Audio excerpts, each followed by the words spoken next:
Hello everyone, economics के इस YouTube channel में आप सभी का दोबारा से स्वागत है। आज के इस वीडियो में हम अर्थशास्त्र की प्रकृति, क्षेत्र तथा इसकी सीमाओं के बारे में अध्ययन करेंगे। लास्ट वीडियो में हमने देखा था कि अर्थशास्त्र की परिभाषा क्या है। वो चैप्टर हमारा खत्म हो गया। ये हमारा नेक्स्ट चैप्टर है सिलेबस के अकॉर्डिंग, अर्थशास्त्र की प्रकृति तथा क्षेत्र। सबसे पहले हम देखते हैं अर्थशास्त्र के परिचय के बारे में। तो जो प्रोफेसर जे.एम. कीन्स थे, उन्होंने अपने जो पुस्तक थी, उन्होंने इसके अंतर्गत अर्थशास्त्र के क्षेत्र में 3 बातों को शामिल किया था, 3 अध्ययन को शामिल किया था। उन्होंने सबसे पहले कहा था कि जो अर्थशास्त्र के क्षेत्र में अर्थशास्त्र की विषय सामग्री का अध्ययन किया जाता है। फिर उन्होंने कहा अर्थशास्त्र की प्रकृति का अध्ययन किया जाता है। और तीसरा उन्होंने बताया कि अर्थशास्त्र का अन्य शास्त्र के साथ क्या संबंध है, इसका अध्ययन हम करते हैं। तो कीन्स ने बेसिकली अर्थशास्त्र के क्षेत्र में 3 बातों का अध्ययन किया: अर्थशास्त्र की विषय सामग्री, अर्थशास्त्र की प्रकृति और अर्थशास्त्र का अन्य शास्त्रों के साथ संबंध। लेकिन बाद में जो हमारे कुछ आधुनिक अर्थशास्त्री आए, उनका यह कहना था कि अर्थशास्त्र की सीमाओं की जगह या जो अर्थशास्त्र का अन्य शास्त्रों के साथ जो संबंध है, उसके स्थान पर हमें इसकी सीमाओं के बारे में अध्ययन करना चाहिए। तो बेसिकली जो इकोनॉमिक्स में 3 बातों का अध्ययन किया जाता है: अर्थशास्त्र की विषय सामग्री, अर्थशास्त्र की प्रकृति और अर्थशास्त्र की सीमाएं। जो एडम स्मिथ है, उन्होंने सीमाओं की जगह क्या कहा था कि अर्थशास्त्र के अन्य शास्त्रों के साथ अध्ययन। लेकिन जो आधुनिक अर्थशास्त्री आए, उन्होंने कहा कि अन्य शास्त्रों के साथ अध्ययन की बजाय हमें इसकी लिमिटेशन या इसकी सीमाओं के बारे में अध्ययन करना चाहिए। तो देखते हैं कि अर्थशास्त्र की विषय सामग्री। अर्थशास्त्र की विषय सामग्री के संबंध में अर्थशास्त्रियों में विभिन्न मत पाए जाते हैं। प्रसिद्ध विद्वान अरस्तु के अनुसार अर्थशास्त्र की विषय सामग्री राज्य तथा ग्रस्त का आर्थिक प्रबंध है। जो अरस्तु है, उन्होंने कहा कि जो अर्थशास्त्र की विषय सामग्री का जो संबंध है, जो हमारा राज्य है, राज्य का मतलब इन्होंने एक देश से लिया है। राज्य, ग्रस्त का मतलब एक हमारा हाउस होल्ड है, पर्टिकुलर जो हम घर की बात करते हैं। राज्य तथा ग्रस्त का आर्थिक प्रबंध है।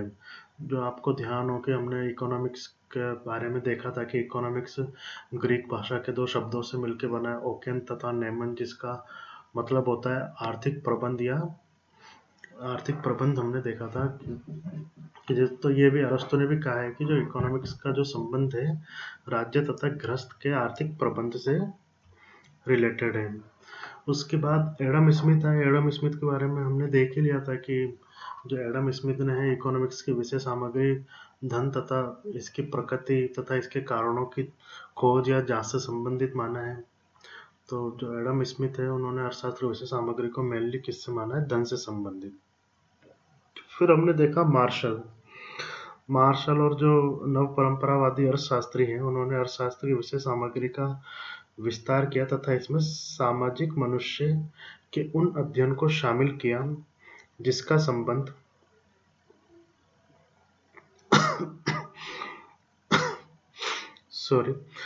तो जो मार्शल है, उन्होंने अर्थशास्त्र की विषय सामग्री में सामाजिक मनुष्य के उन कार्यों के अध्ययन को शामिल किया है जिसका संबंध कल्याण को बढ़ाने वाली भौतिक वस्तुओं से है। तो जो मार्शल है, उन्होंने कल्याण संबंधित धारणा के बारे में अध्ययन किया है, हम पहले देख चुके हैं। उसके बाद में जो लॉर्ड रॉबिन्स हैं, उन्होंने दुर्लभता संबंधी परिभाषाओं के बारे में अध्ययन किया है। लॉर्ड रॉबिन्स की विषय सामग्री मतलब इन दोनों या तीनों जो ऊपर दी गई है, इनसे अधिक विस्तृत है और वह दुर्लभता से संबंधित है। और लॉर्ड रॉबिन्स के बारे में आपको पता ही है, उन्होंने कहा था कि जो असीमित आवश्यकताएं हैं, उनको संतुष्ट करने के लिए दुर्लभ साधन प्राप्त करने होते हैं। और हम जो साधन को जो प्राप्त करते हैं, उससे हमें क्या प्राप्त होती है? संतुष्टि प्राप्त होती है। और जो आर्थिक पदार्थ या धन जब किसी एक आवश्यकता की संतुष्टि कर देते हैं हम किसी धन के द्वारा या आर्थिक साधनों के द्वारा, तो तुरंत ही हमारी दूसरी आवश्यकता जन्म ले लेती है, दूसरी आवश्यकता उत्पन्न हो जाती है। और इस प्रकार का आर्थिक चक्र चलता रहता है कि जैसे ही हमने एक आवश्यकता को संतुष्ट करी, दूसरी आवश्यकता हमारी तुरंत ही जन्म ले लेती है। तो ये एक चक्र के रूप में चलता रहता है और यह आर्थिक चक्रीय अर्थशास्त्र की विशेष सामग्री का आरंभ तथा अंत है।